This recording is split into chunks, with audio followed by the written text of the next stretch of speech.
Dear viewers, good evening to all of you. Today I would like to continue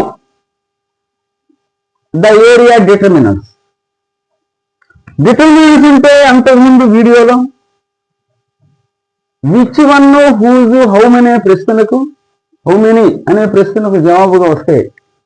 నౌన్కి left side నా attributive గానే వాడాలి. Noun తర్వాత రావు. చూడండి, link verb తర్వాత రావు. ఈ మూడు రకాలు కదా, సెంట్రల్, ప్రీ డిటర్మినర్స్, పోస్ట్ డిటర్మినర్స్, మూడు రకాలు అనమాట. ఒక నౌన్ ఉంటుంది. ఎగ్జాంపుల్, నౌన్ గురించి వర్ణించడానికి యాడ్జెక్టివ్ వస్తుంది, తెలిసిందే. ఇది ఏదైనా మన ఇష్టం అండి, దాని గురించి రూల్స్ ఏమి లేవు. నౌన్ వర్ణించడానికి ఇది క్లోజ్ రిలేటివ్స్ అన్నారు. కావాలంటే వాడుకో, లేకపోతే వాడగలదు. క్లోజ్ రిలేటివ్ ఇది adjective.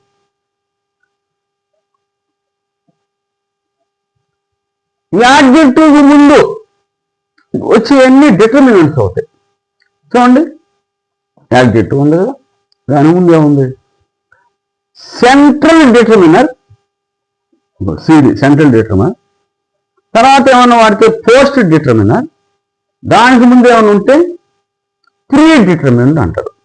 All is four close relatives. చూసారు, యాడ్జెక్టివ్ ఈ నౌన్కి లెఫ్ట్ సైడ్ వచ్చేస్తుంది.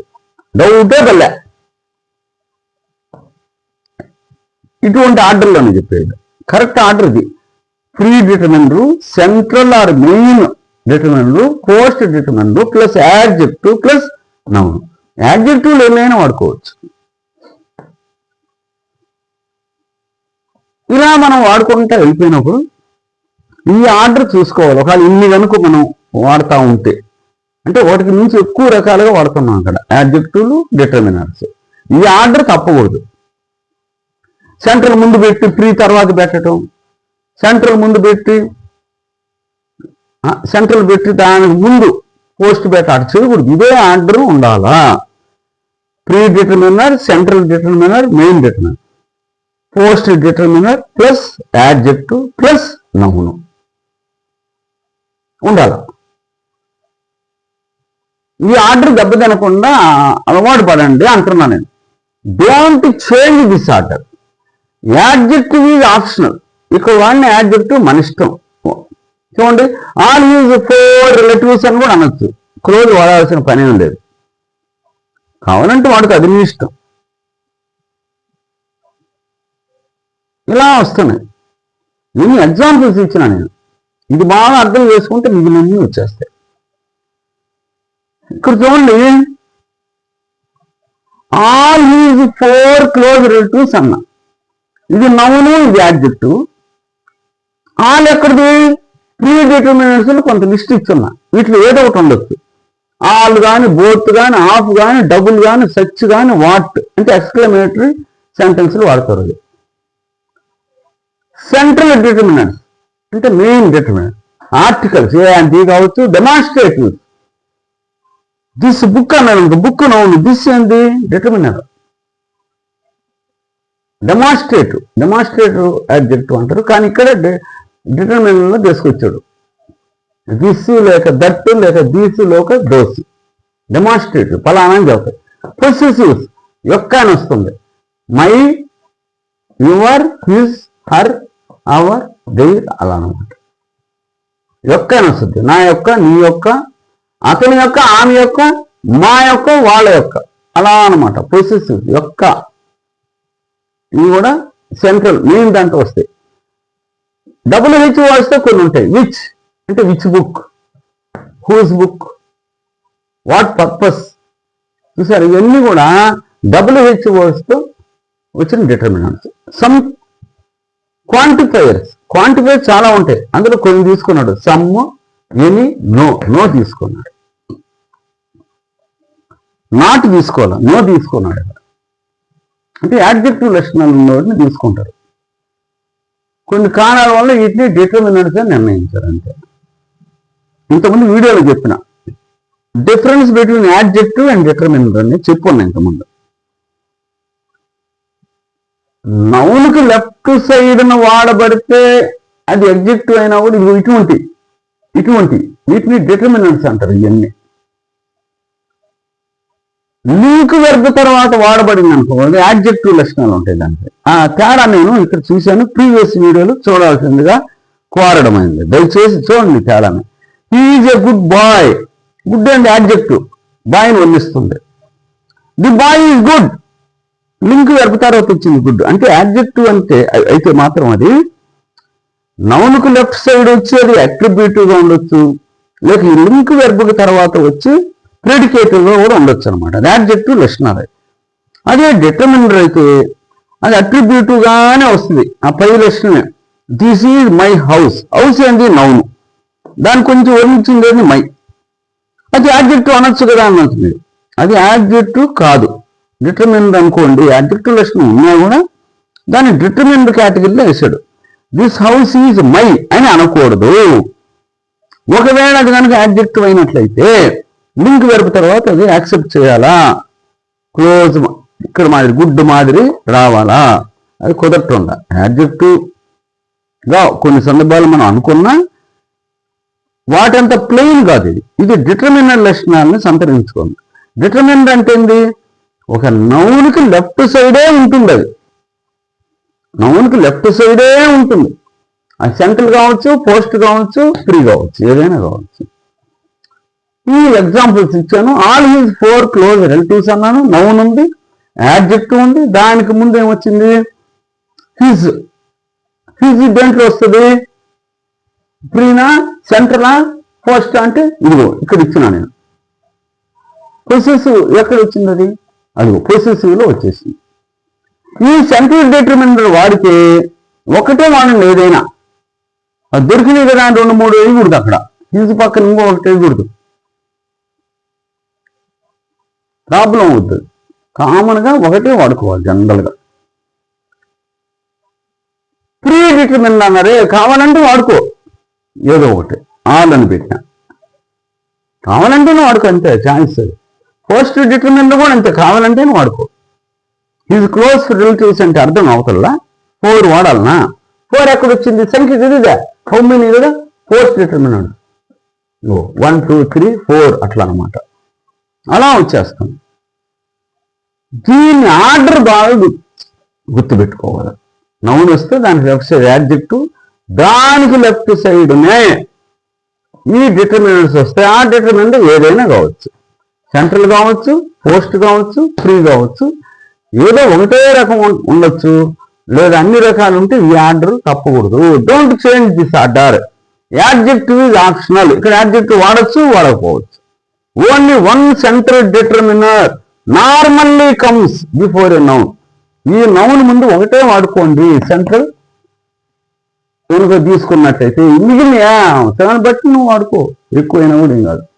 ఇది మాత్రం అది ఎందుకు చేస్తున్నా అంటే మన నిజ జీవితంలో వాడుతున్నాం మనం వీటన్నిటిని. ఒక ఆర్డర్ ప్రకారం తెలుసుకొని ఉండాలా. మనం చదవంగా ఆటోమేటిక్ అలవాటు పడిపోతాం. ఏంటి అబ్బాయి ఏంటి అది చదువుతున్నా అనుకోకూడదు. పరీక్షల్లో అది సమస్య అవుతుంది. చూడండి, ఆల్ హీస్ క్లోజ్ రిలేటివ్సా, ఆల్ హీస్ 4 క్లోజ్ రిలేటివ్సా, హీస్ ఆల్ 4 క్లోజ్ రిలేటివ్సా అని పరీక్షలో 4 ఆప్షన్లు ఇస్తాడు. కన్ఫ్యూజ్ అవుతాం. ఆల్ దేంట్లో ఇప్పుడు ఏంటి? క్లోజ్ యాడ్జెక్టివ్, సమస్యలు అక్కడే పెట్టండి. తర్వాత ఏమైనా ఈ 3 వచ్చి డిటర్మినెంట్స్ అయినాయి. ఒకటి సెంట్రల్ అయింది, ఒకటి పోస్ట్ అయింది, తర్వాత అయింది, ఒకటి ఫ్రీ. ఈ ఆర్డర్ చూసుకోవాలి. ప్రీ డిటర్మినెంట్స్ ఏమున్నాయో చూసుకోండి, సెంట్రల్ డిటర్మినెంట్స్ ఏమున్నాయో చూసుకోండి. ఏదో ఒకటి పోస్ట్ డిటర్మినెంట్స్ ఏమున్నాయి? నంబర్స్ కావచ్చు, ఆర్డినల్స్ కావచ్చు, first second third, quantifiers many, few, several, little, అలా అన్నమాట. అది కౌంటబుల్ కావచ్చు, అన్కౌంటబుల్ కావచ్చు, క్వాంటిఫైర్స్. వీటిని మనం ఈ ఆర్డర్ అలా తీసి పెట్టుకుంటే మంచిది. సచ్ ఏ గుడ్ బుక్ అన్నాడు అనుకో, సచ్ ఏ గుడ్ బుక్ అన్నాడు. సచ్ ఏంది? Pre determiner. ఏ ఏంది? ఇక్కడ వచ్చేసింది central determiner. A such book అన్నాడు, సచ్ ఏ తర్వాత adjective, such a good book noun.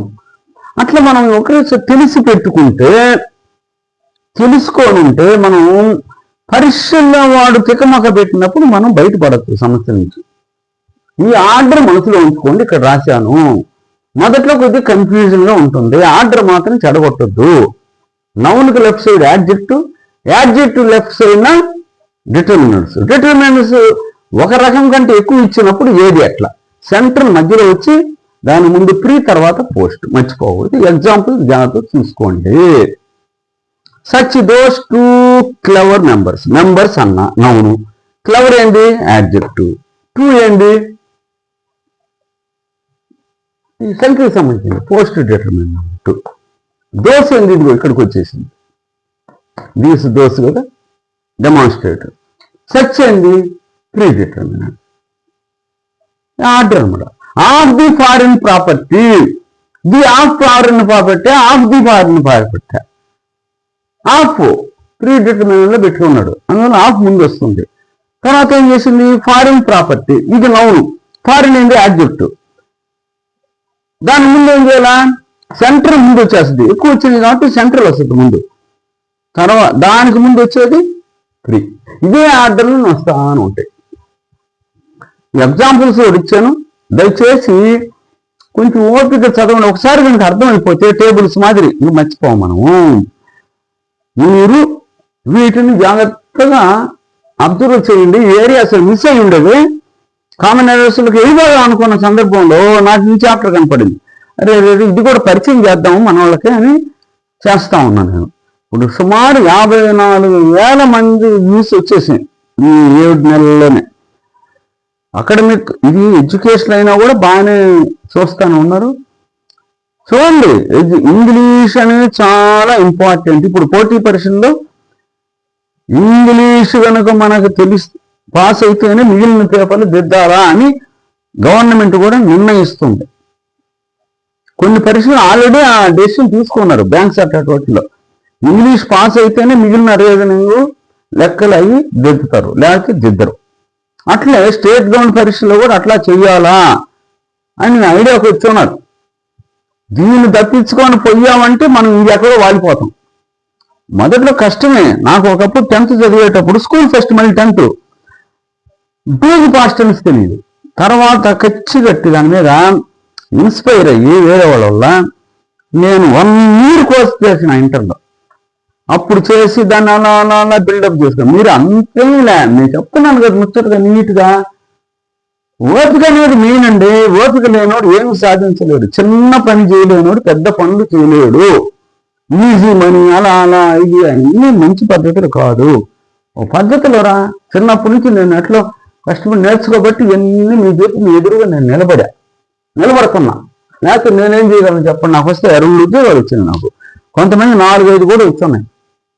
English అనేది వస్తే మీరన్నీ బయటపడతారు. ఈ వయసులో నేను నెక్స్ట్ లా కోర్స్ చేయబోతామని చాలా మంది చెప్పారు. అది ముందే చెప్పుంటే భూమిందేవాళ్ళు. నేను ఎందుకనో దానిపై పరుచుకోవాలా. ఈ వయసులో నేను 67 ఏళ్ల వయసులో లా చేయాలని నిర్ణయించుకోను. అంటే అలా మనం సర్వీస్ చేద్దాం. నేను కూడా అసలు ఏంది యాక్టివ్గా ఉండాలని అనుకుంటున్నాను. మీరు కూడా నేర్చుకోండి. వెళ్ళి మీరు డిటర్మినెంట్స్ అంటే ఏంది? నౌన్ వర్ణిస్తే డిటర్మినెంట్, అది యాడ్జెక్టివ్.